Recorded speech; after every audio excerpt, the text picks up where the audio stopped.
What's up, everybody? It is Ricci here, bringing you season 2, episode 27 of the F1 podcast. Happy New Year, everybody. It's been a couple of weeks since our last episode, but we're ending off season 2 on a high note with something really exciting today called the Form1es. And we talked about this in our last episode. We are doing an award ceremony with awards from you, the fans, and we really appreciate these nominations. And I'm really excited to be joined here with Erica and Andrew. Hello, guys. How's it going? Fantastic, baby. The Form1es are here. Celebration to last throughout the years. Can't complain. Whoop whoop. Gotta love awards season. We had the Golden Globe. Was it the Golden Globes? Yes, it was. Yes. Yeah, our That shit was tops last the night. Golden Globes. That's so passe. Screw that. Form1es is where it's at. More people wish they could be nominated for the Form1es, but alas, they cannot. Who needs a Golden Globe and an Oscar when you have can get a the frickin' Form1? Form1. We still need to figure out what the trophy looks like, but we're working it. You know, this is where we do our plug-in about sponsors. It's Leclerc's missing tire from that pit stop. You lose. All right, we can go with that. Sorry. All right, we're starting the digs already. Okay, first, we just want to thank our fans for an amazing year. We also, big shout out, 200 followers on Instagram. Let's go. We are at 209. We'll make sure we'll thank the those that followed in the comment section below on YouTube. Make sure to follow us on YouTube, Twitch, Instagram, Spotify, and Apple Podcasts. But without further ado, let's get into the award ceremony. So our first award will be the race of the year, and I am honored to give out the first award. So the nominees are the Bahrain Grand Prix, Silverstone / the British Grand Prix, and the Interlagos Brazil Grand Prix. And the winner of the race of the year for the F1 2022 season is...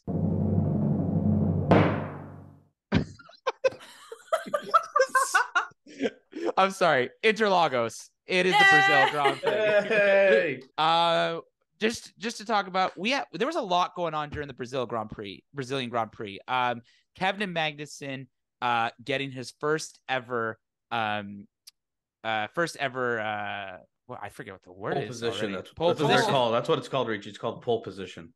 You could tell it's been a little rusty, so no wonder. You know, first awards ceremony, we're just kind of going, but yeah.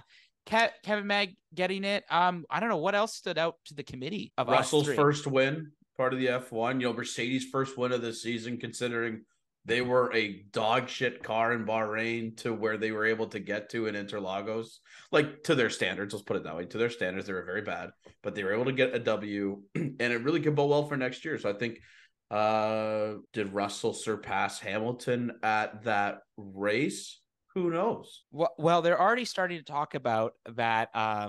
Who is going to take over Mercedes for next year? So the conversations are already starting, but we're very excited. The first award to go out to the Brazilian Grand Prix / great track in Interlagos. We're going to turn over. We're really excited. You know, new year, new sound effects. And shout out to Erica for all these. You know what? I'm so happy to send it over to Erica for the next award.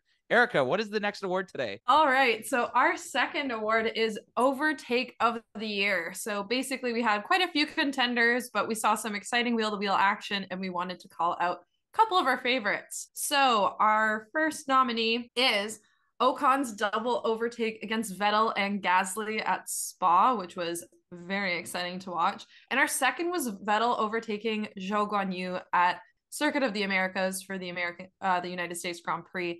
It was a pretty awesome around the outside and then sweet cut onto the inside.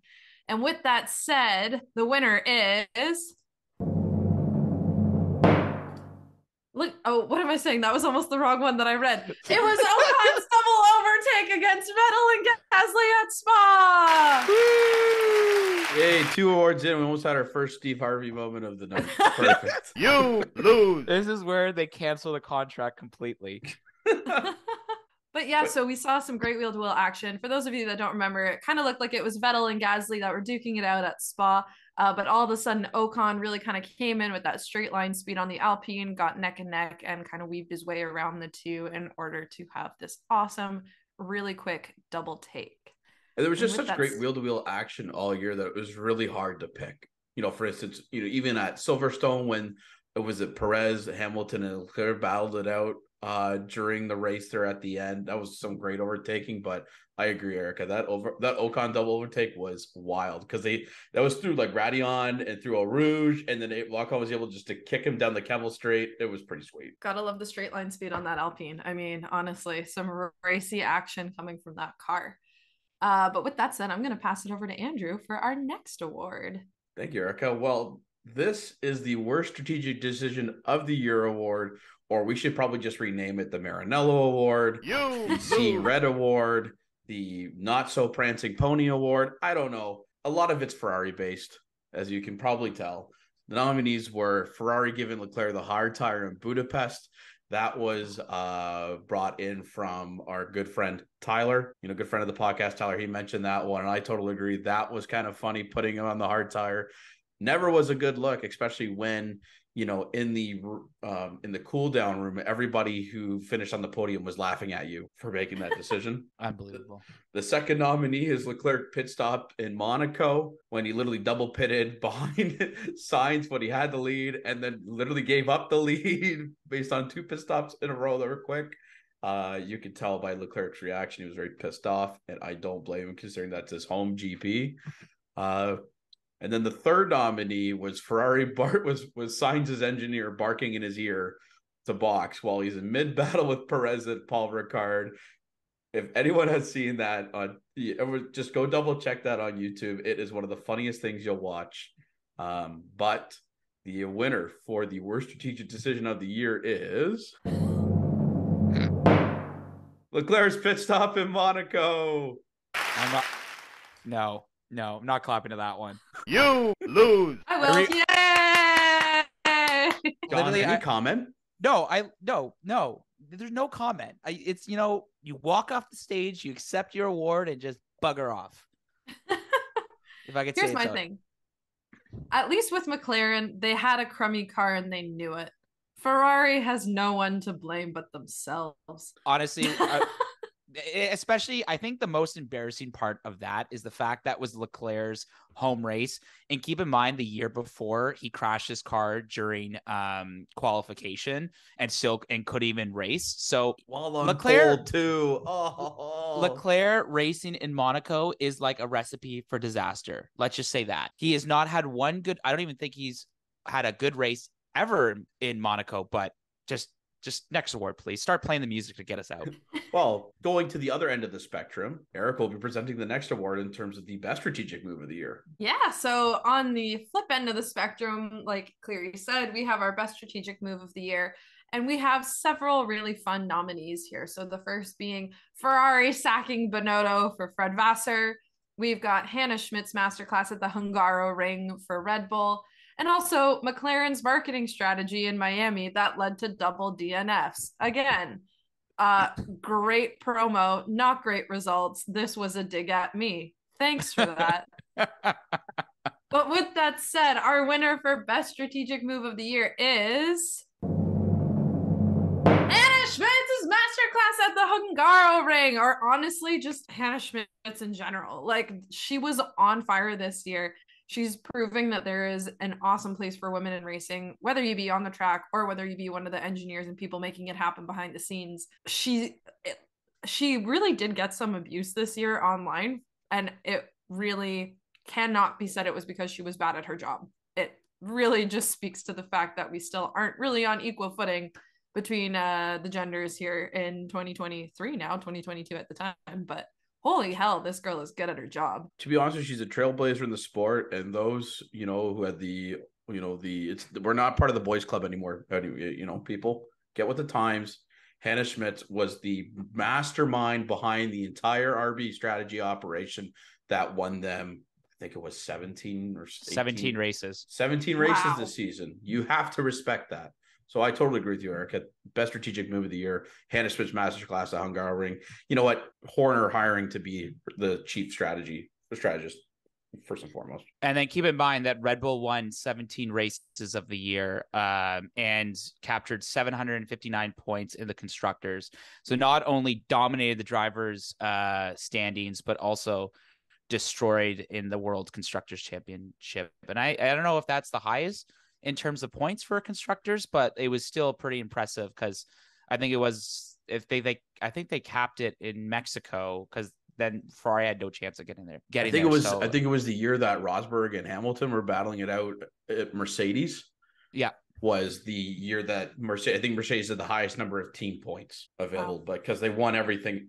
They won every race but 2. Yeah, so kudos to Hannah and the whole team at Red Bull. They really but mostly her, and so she deserved that award very much so. So I will get the next one because it's a fun one.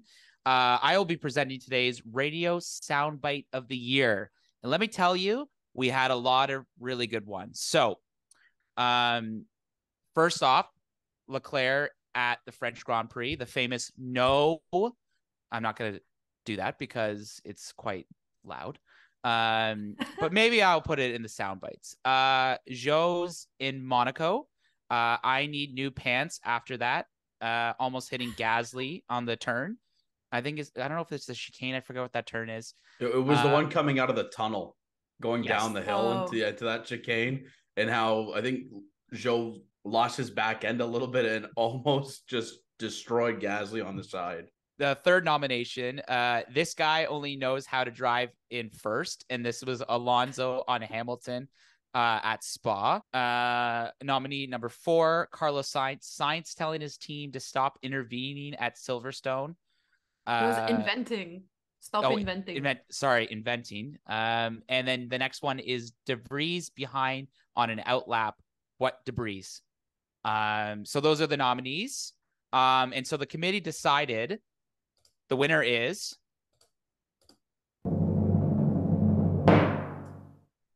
Carlos Sainz with those 2 amazing.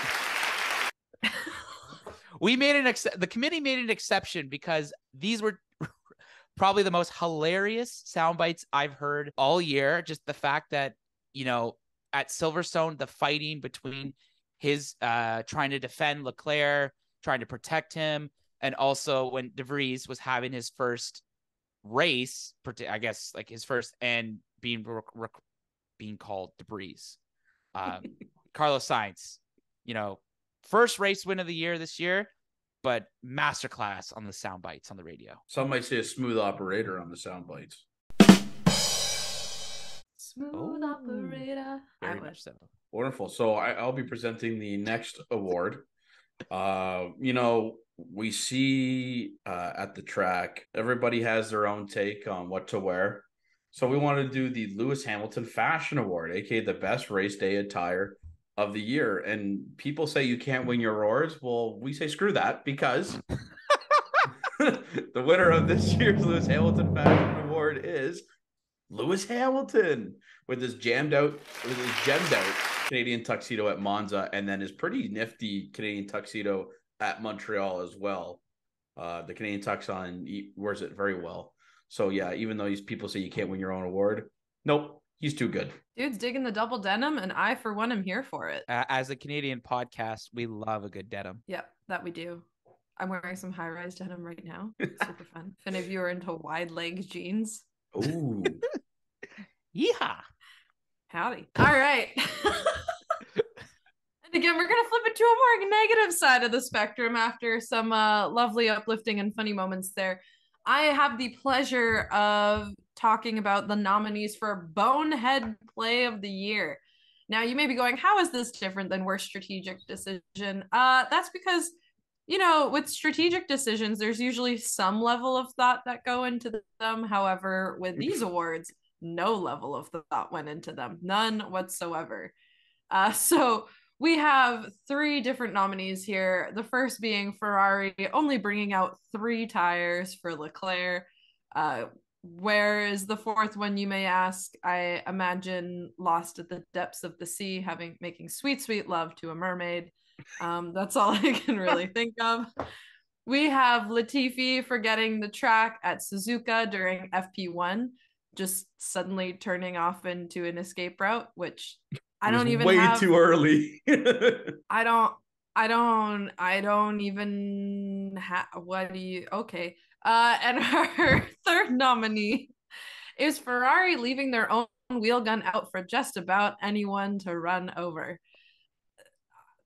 Just, it's really funny. Like anyway, the winner is Ferrari leaving their own wheel gun out for anyone to run over. Now, I have to say, this was particularly funny to me. One, because this was the same race where Ferrari only brought out 3 tires for a tire change. But when I was doing my master's and my MBA, like we're talking about like management skills and high performing teams, and I laugh because in every HR course they turn to Formula One pit crews as like the epitome of what a well functioning high performing team looks like. And we didn't get that here, did we? You lose. No, we did not. It was literally like their B or C team out. Like I know that Zandvoort has a tight pit lane to begin with, but no team had that issue but Ferrari for somehow. The guy had to just throw the wheel gun out, and Perez was the one who ran over it. And it was just like, what the hell was that? I have no words. Like, who does that? And it's not like it was close by and it was tight, so Perez was kind of cutting it close. Like, it was in the middle of no man's land. It was just there, which honestly. Anyway, that's bonehead play of the year to Ferrari leaving their own wheel gun out for anyone to run over. You lose. Well, keeping on that form of boneheadedness, I'm presenting the next award, and we're calling it the GOAT Latifi Award. Mr. Latifi, unfortunately, no longer in Formula One next season. Has had an interesting time in his 3 years in the sport with Williams, and some might say have caused some unnecessary crashes. One of them flipping the switch at Abu Dhabi last year, and people still can't get over the fact that screwed over Lewis Hamilton, according to Hammer fans. However, we're nominating the most unnecessary crash, or the GOAT Latifi Award, this year. So we have 3 nominees, 2 of them by the same person. There's 2 people by them. So George Russell, aka the Spearfisher at Circuit of the Americas, and forgetting how to turn, he just decided to go dive into everybody's kitchen, which isn't good. The second one was Russell's crash against Mick at Singapore, where he completely closed the door on Mick on the way outside and said that, in fact, Mick closed the door on him and he didn't have much space. I'm like, dude, check the replay. You had 2 car lengths or 2 car widths of space to make the turn. And then the third one is Stroll crashing against Alonso at Circuit of the America this year, against his future teammate, and completely doing the unnecessary last minute defense maneuver that sent Alonso into the stratosphere. So the winner of the GOAT Latifi Award is Stroll's crash against Alonso at Coda. Phew! Now, everyone's thought on this one? Buddy just flew. Do a barrel roll. Change the definition as to what a flying lap is in one move, honestly. But I just don't get what you're doing. Like, I understand it's wheel-to-wheel action racing, but that was so late, and it's against your future teammate. Yeah, that's the most when the committee saw that was like highlighted, right? I think that was the first award nobody argued about. The fact, that mind boggled me. And it's your future roommate. And then when you saw when Alonso was trying to pass, it was not like a small kind of move. It literally just jerked over and hit him completely. I'm shocked that they're going to be teammates next year. That should be an award next year, but whatever. Just gonna leave it at that. Honestly, Alonso kind of keeping his head cool in that one and not just going off on the radio and saying something shocking and unforgivable to a future teammate is the most impressive part of it, in my opinion. Like, we're used to Stroll making stupid decisions and not knowing how mirrors work, but it is what it is. It is what it is. We'll see how 2023 plays out for these folks. Are they going to do well next to each other? I don't know. We will see. I don't know. I if you're an Aston Martin fan, I would be skeptical in terms of team performance until the new facilities built at the end of next season, 2024, when the new wind tunnel is going to be coming in 2025. So we shall see where this goes from here. But from the unnecessary crash award to the best defensive move, Ricci. Well, not only it's the best defensive move award, it is the everybody that loves Lord of the Rings. It's called the You Shall Not Pass award. You shall not pass! And we only had one nominee, and on unanimous decision, the award goes to George Russell's defending against Max Verstappen at the Spanish Grand Prix. Wait for the applause. Come on. I can't. I have what is the green screen or the monitor? Yeah, it's not working out here. It's a little delayed here. But 6th race into the season, George Russell, obviously his first year with Mercedes, and he's not afraid to go against the defending F1 champion and literally push that car, especially because you got to keep in mind the first couple of races for Mercedes wasn't really that good. Hands down, I think that was probably he deserves this award. No question about it. And the amount of times Max Verstappen was frustrated on the radio really showed it. We love to see it. He may be one of the best drivers out there, but we love to see Verstappen all flustered. He's at his best when he's flustered, to be honest with you. Sometimes in terms of providing content for the F1 community. Race-wise, not much. No. Interesting things happen in those instances. But, we not only saw some really great racing, but we did also see some really entertaining other moments happen on the track. With that said, we will introduce our nominees for Best On-Track Race Moment. We had a couple different ones here, so some of them you'll probably be like, oh yeah, that was funny. Other ones you'll be like, oh, that was just a good time. So without further ado, we had Vettel and Alonso's photo finish at Suzuka, despite Sky Sports not showing it. So if you were able to catch clips and replays of it, phenomenal driving and a very exciting finish. We had Alonso's finger wag at Yuki in Austria. And we also had Danny Rick doing a little finger pistol shooting at Ocon before overtaking him in Mexico. So 3 really good nominees here. And the winner is Danny Rick shooting at Ocon before overtaking him in Mexico. Honestly, the only race in which I think this would have been more appropriate would have been Circuit of the Americas for the U.S. Grand Prix.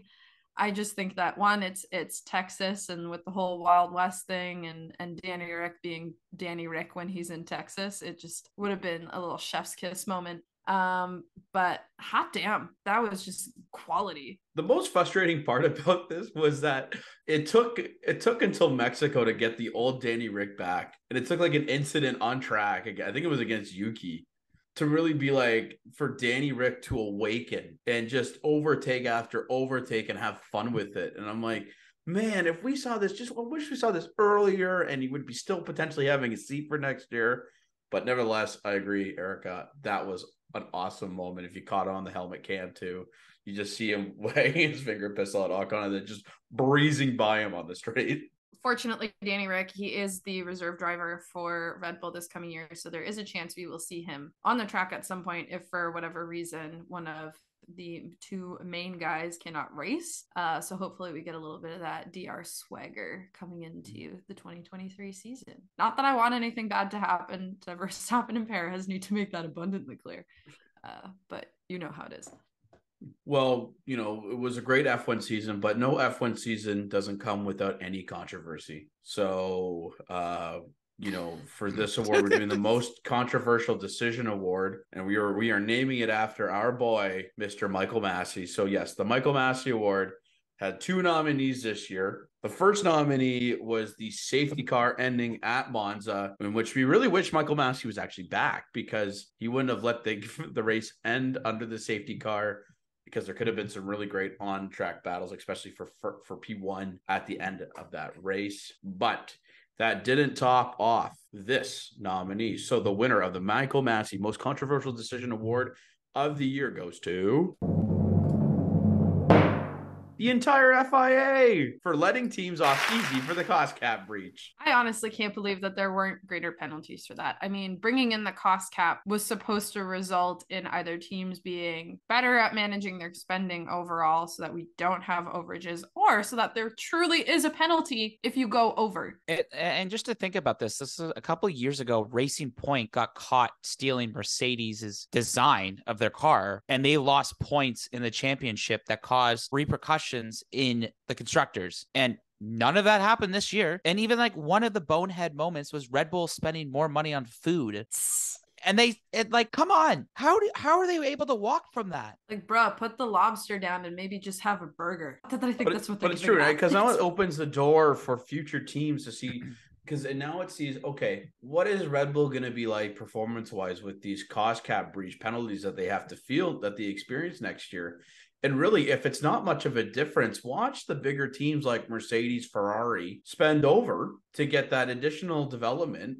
Because if at the end of the day, it's not a big deal, then we really are back to square one kind of in our issue where teams it's not much of a bunch anymore. We're still having the top three teams being, the powerhouse. It's not on the same financial level, but again, they still are able to put those resources in to make the better car. Yeah, because at the end of the day, even if you do limit the amount of time someone has in a wind tunnel or anything like that, a lot of these developers are already miles ahead of some of the others in terms of the cars that they're able to produce. And it's not really a penalty. And even with the Racing Point scenario, there was, I think, in some way, like, yes, there were parts that were kind of stolen from Mercedes, but I also think there was sort of like a mutual agreement, and like Racing Point may have even paid for some of it, and yet they still got a penalty because you're not allowed to do that, and that's against the rules. Which, when it's mutual between two teams and you get a penalty, I think when you're doing crazy stuff like this, it should be a bigger penalty when it truly is like a very obvious breaking of the rules. But nevertheless, we're going on from, building off of, how last year, or, from a controversial decision to, how we all kind of got into the sport. Yeah. So for many people, Drive to Survive, the Netflix docuseries, has been a way to introduce them to the world of Formula One and get them really excited about the sport. We know there's a few people out there who are little fancy unicorns who have always known about Formula One and have been big fans of the sport for a long time, whether you had family that got you into it, you just happened to stumble upon it yourselves. But there's no denying that even among the American audience or the larger global audience outside of what has traditionally been, I'd say, a mostly kind of European favored sport, Drive to Survive has had a great impact in teaching us more about the drivers, opening us up to the drama that goes on behind the scenes, and learning more about how teams make the decisions that they make. So with that said, our next award is the Drive to Survive Moment of the Year. We had a couple different nominees for this one. We had, honestly, I don't really think we do have a bunch of different nominees. I think these all kind of got lumped into one together, didn't they? So with that said, our Drive to Survive Moment of the Year is Interlagos. So there's quite a few different moments here that I think everyone will be really excited to see play out, no matter which team it is that you're rooting for. So the three really notable ones that stuck out to us were, first and foremost, Kevin Magnussen taking pole, which, Haas really had a great year and was starting to turn around as a team, but I don't think any of us expected that from this car, particularly this late in the season. We know that Netflix is going to absolutely love milking the drama of the radio messages between Max and Checo, wherein Max was clearly not performing at the level that Checo wanted. Checo felt he could go faster if he passed to catch up to some of the other cars, but Max would not let him through, which I think will be really interesting to see play out because Max is no longer participating in Drive to Survive, so it would be a very one-sided telling of the story if they choose to focus on that. And lastly, we didn't write it down, but this was George Russell's first win. That's pretty exciting and something to celebrate as well. We really, like we've mentioned before, Mercedes turned their car around as the season progressed, and to see a freshman Mercedes driver, someone who's clearly had a little bit of experience in the car, but this being the first full season in seat, love to see that come around and see a little GR fancy boy on top of the podium.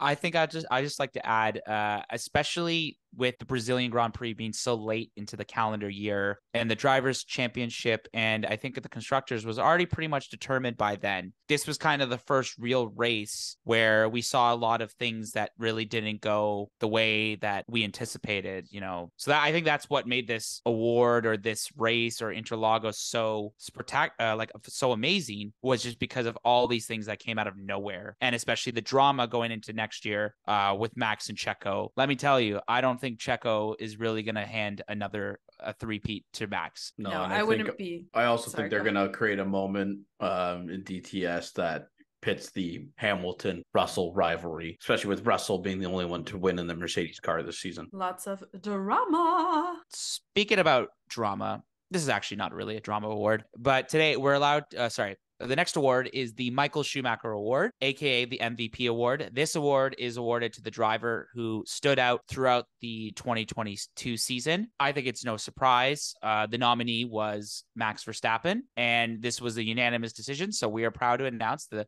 2022 Michael Schumacher Award goes to Max Verstappen of Red Bull Racing. What a year it was for the Red Bulls Flying Dutchman. He is the 11th driver to win back-to-back world titles per se, with 15 races wins this year, 17 podium finishes, 454 points, surpassing the previous total set by Lewis Hamilton, which was 413, 8 pole positions this year. And let's just keep in mind that he led 616 laps this season, 305 more than any driver with second most, which was Leclerc. Wow. It was pure domination from Max Verstappen to win his second world title, Drivers' Championship. A record-setting year, and a year where we were pitched the idea that there would be closer racing, and he just dominated the field. So yeah, he definitely deserves the Michael Schumacher Award this year. Super Max was on another echelon this year in terms of driving ability and standard. So congrats to Max on winning this award. As much as it pains me to say it, because I don't think I've made it a surprise, I'm not the biggest Verstappen fan. The kid really pulled it around. He had some races where, I mean, we think of Spa, where he started in 14th and by the 5th lap had passed like 10 people or something. Like, it was absolutely crazy to see. The guy keeps a level head when he's in the car. Most of the time he's able to make smart choices. He's able to do great things. He's able to, you know, maybe push back against some of the instructions he gets from the engineers, but ultimately, you know, come to an agreement and make the decision that's going to put him in the best position for the race, which, I can't fight with it. It was just a great season of racing from Max, even if he wasn't really racing against anyone else. Well, dig out Ferrari there, because why the hell not? You lose. Get on to the next award. So this season we did have a couple newcomers of the year, coming into the sport this year. So we are doing the newcomer of the year, or the New Phone Who Dis Award. We have 2 nominees, Zhou Guanyu being the new driver at Alfa Romeo, and also Nick DeVries or Nick DeVries, however you like to say his name, for his performance at Williams, Aston Martin, and Mercedes, I believe. The guy was the only guy who played all of the above Mercedes teams. So the winner of the New Phone Who Dis Award goes to Mr. Zhou Guanyu.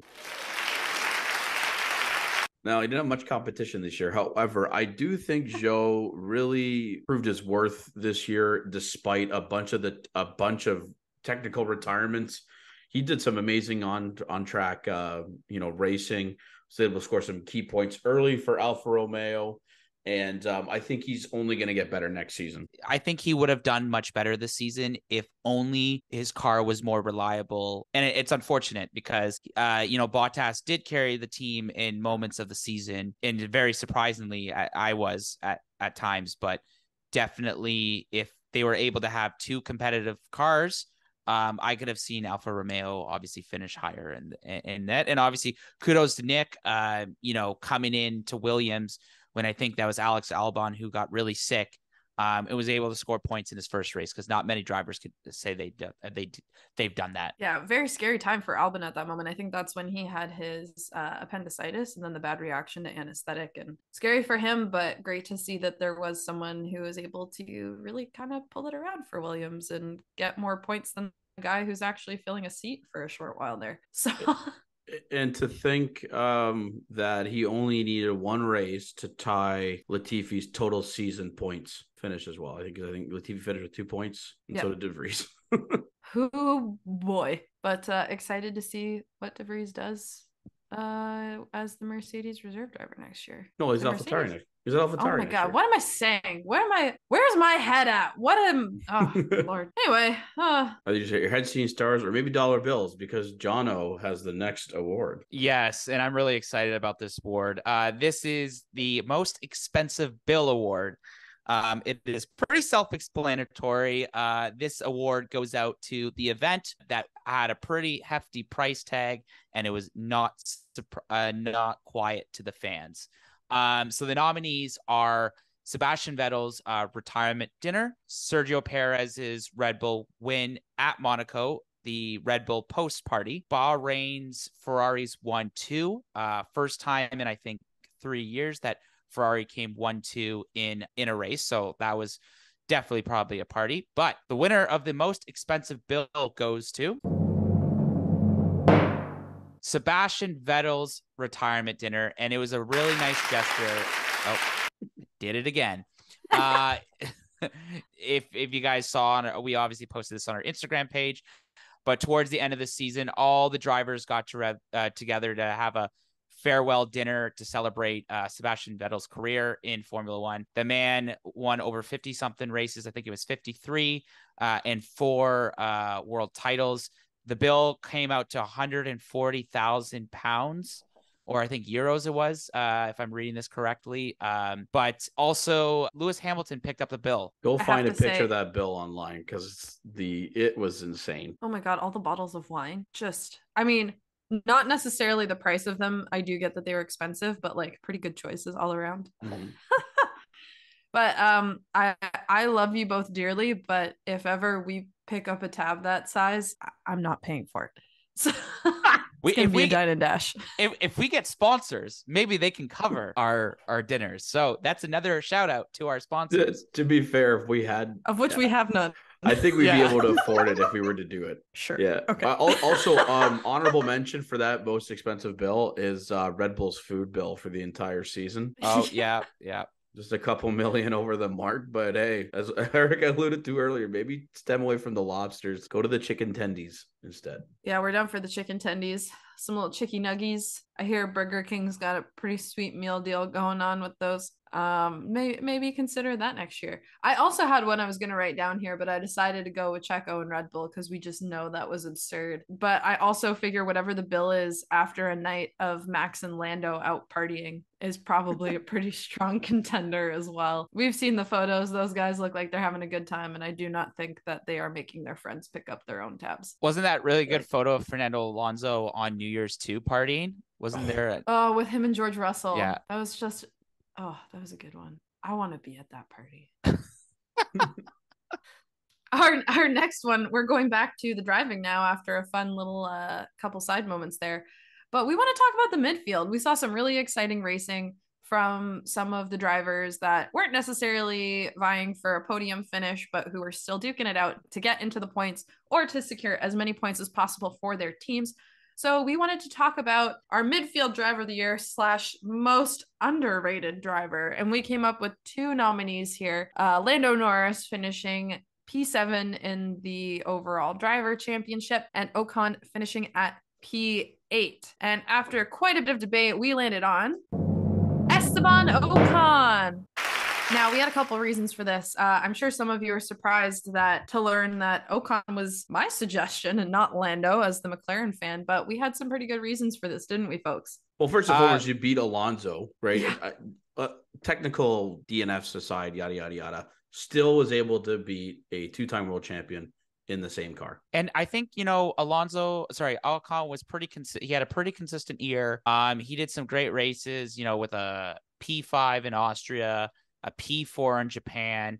he was able to bring that car somewhere that that car was not, I don't think personally, was meant to be there, into P4 in the constructors championship. But like it's credit to his driving was able to like get them over McLaren in the constructors, I believe. And even though that Lando did win the only podium outside of Mercedes, Ferrari, and Red Bull, I think overall Ocon deserved this award, in my opinion. I love Lando, but I think we kind of expected him, even with the state of the McLaren, to do the kind of performance that we saw from him, right? Obviously, many of us, I think, I'm just hoping there's more fans out there that were hoping for more from the McLaren car, but to still finish P7 was good. But like you said, we didn't expect the kind of performance that we saw from the Alpine. We knew it had really good straight line speed. It didn't necessarily handle as well or as speedily around some of the bends and turns as the other cars out there did, and it showed. But yet somehow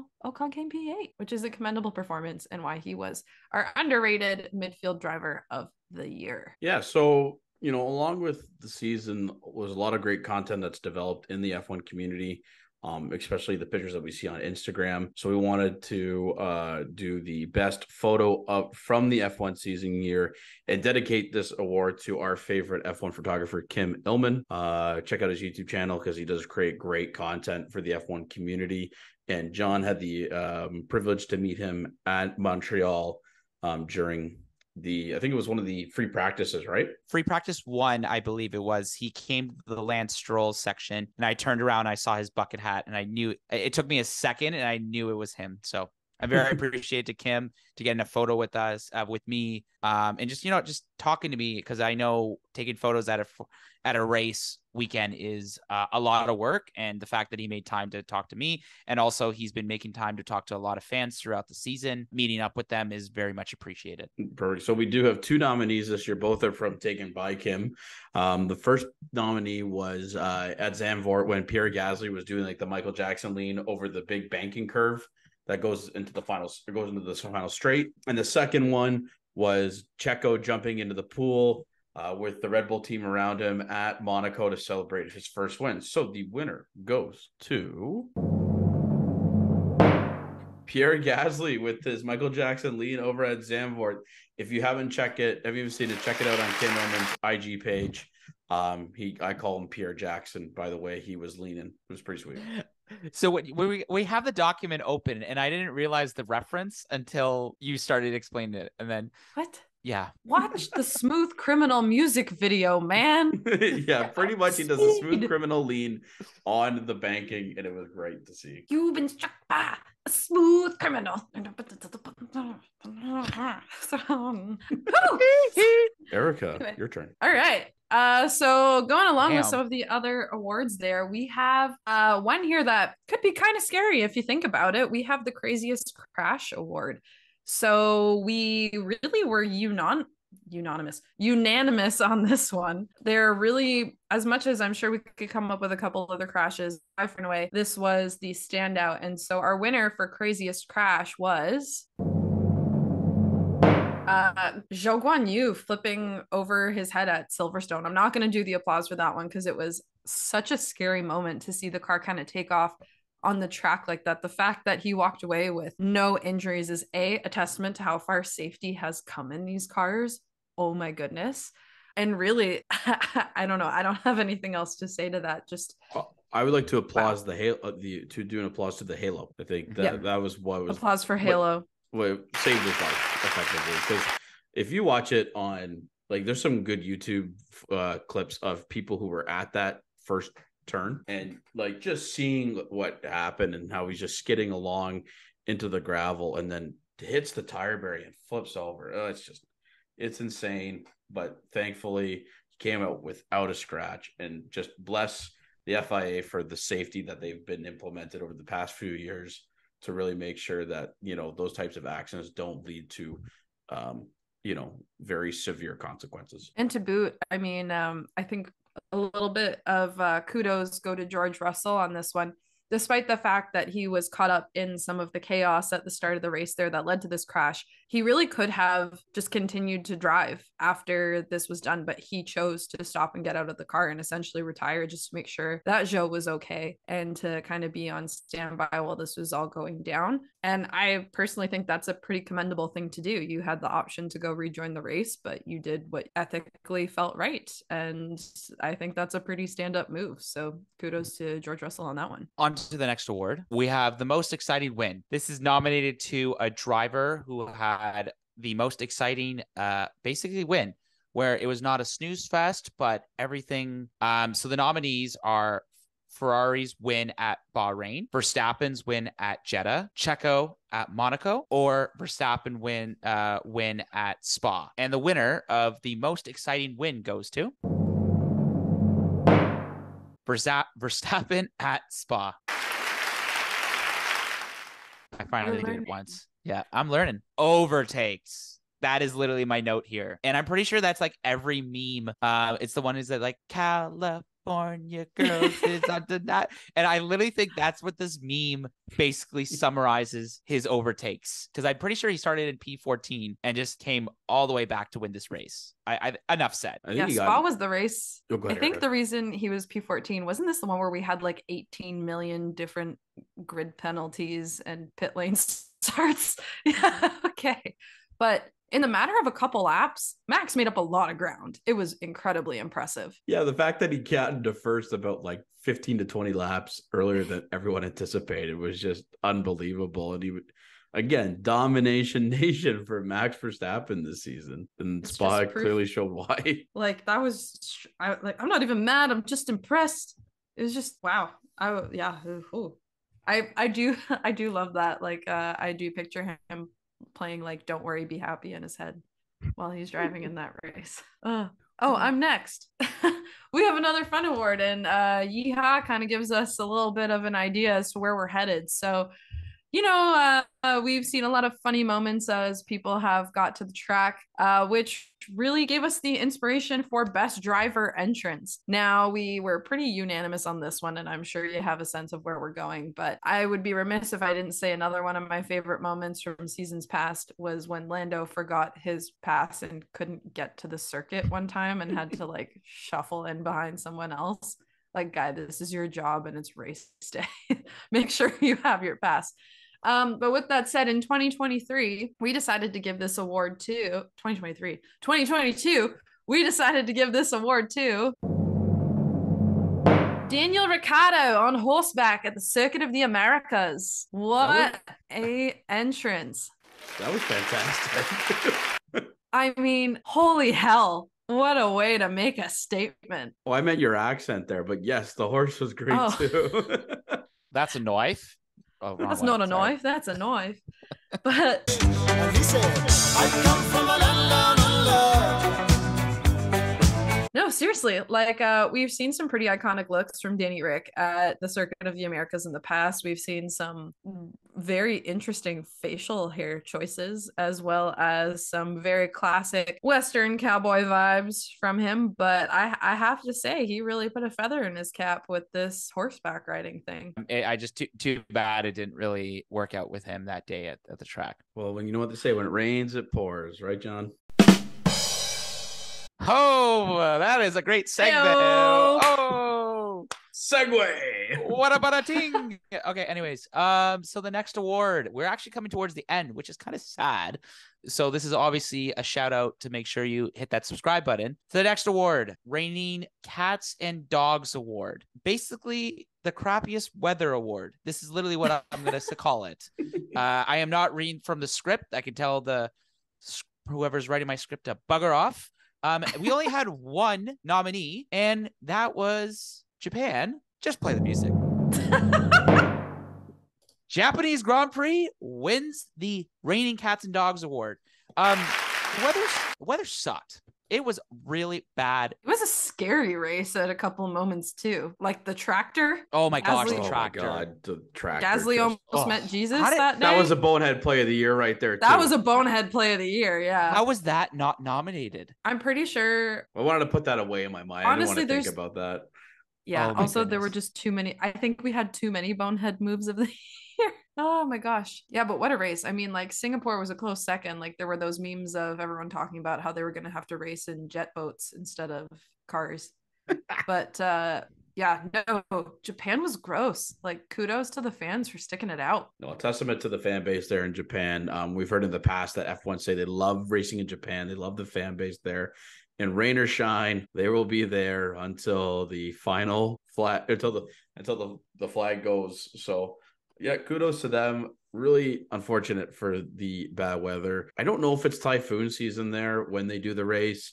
Maybe the FIA should really consider scheduling the calendar around that. But nevertheless, September and August is the typhoon season. That's when the race was. I'm not the one at F1 making decisions, but refix your damn schedule. Just a thought, just a suggestion from a impartial bystander.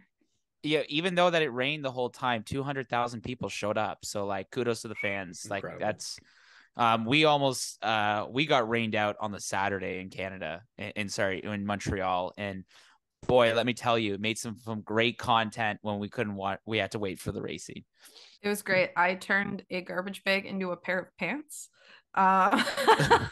Beautiful. I fortunately had a poncho, but it was just raining so aggressively that I turned myself into a little pill pocket out of a tarp and trash bag. But fortunately, it did clear up in time for qualifying, so we got to see some really cool racing on the wet track. But sans the rain continuing to come down, so it made for an overall pretty solid day, I would say, minus the wanting to die for a while. So. Unfortunately, you've come down to this time. It's the final award of the 2022 Form1es. We're doing the Luck of the Draw Award or Unluck of the Draw Award, however you want to feel it. It's the driver with the worst luck of the season. We have 2 nominees, well, 3 in theory. One, Fernando Alonso, and just the crap he had to deal with at Alpine.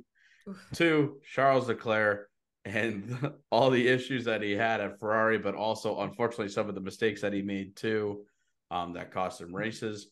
And 3, Zhou Guanyu with Alfa Romeo, and pretty much how he DNF'd like pretty much every other race because of technical issues. So the winner of the final award, the Luck of the Draw Award, goes to Zhou Guanyu. We say this because I think he got shafted pretty hard this season we think he got shafted by Alfa Romeo pretty hard this season, and that he could have scored a lot more points, I think, along with Alonso. But to me, Alonso and Alpine was not matrimonious, come halfway through the season when Alonso signed his contract with Aston Martin. I think they were actively trying to screw him up.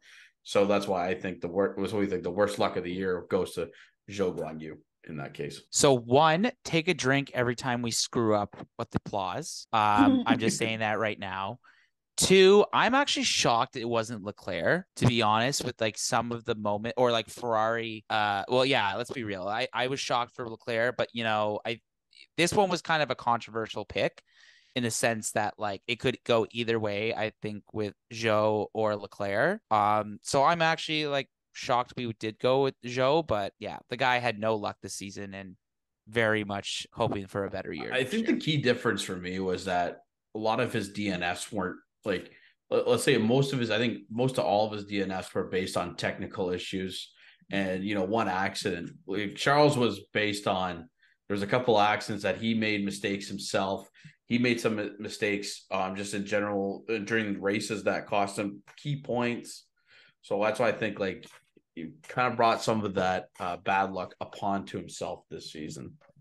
Yeah, and I mean, Ferrari's own strategy choices and whatnot didn't help Leclerc's cause, where really some of this stuff for Zhou, I don't think was foreseeable or something that anyone really could have altered in any way. Like some of those mechanical failures, as soon as it pops up on the screen, you're kind of toast and you don't necessarily know ahead of time that that's going to happen. So it truly, in my opinion, was the luck of the draw, unfortunately, for Zhou, as opposed to, some of the other intermingling factors and people who got in the way of Alonso and Charles Leclerc this past season. That's my 2 cents.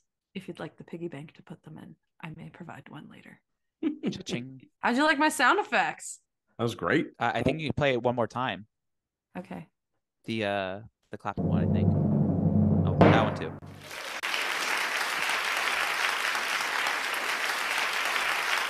Yes, well, thank you everybody for listening to the Form1es. It's our final episode of the 2022 season, but don't fret. We're gonna be back with some great 2023 content. Jono, why don't you let us out today? Happy New Year, everybody. We're wishing you guys all a great year in 2023. And just keep in mind, what was I gonna say? Sorry, keep in mind.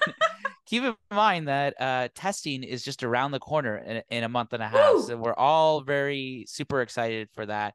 Thank you to I think this year we can dedicate it to the fans, and this has been a lot of fun projects. So we had 2 killer seasons. We're only going to go up. So again, thank you. Make sure to hit that subscribe button on all of our social channels: YouTube, Twitch, Instagram, Spotify, Apple Podcast. Myself, Andrew, and Erica, and obviously special shout out to Tyler Hathrow, who has appeared on the pod a couple of times. We couldn't have done this project without you guys. So thank you so much. And on to season 3, baby. Let's do this. I'd also like to really quick give a thank you to John and Adam at work, who came up with some of the categories that we talked about today in our ep. Loved the collaborative effort. Thank you both. It is much appreciated. I should also note that Brett and Mitch obviously nominated as well from my fantasy pool. So thank you again to those guys. Yay.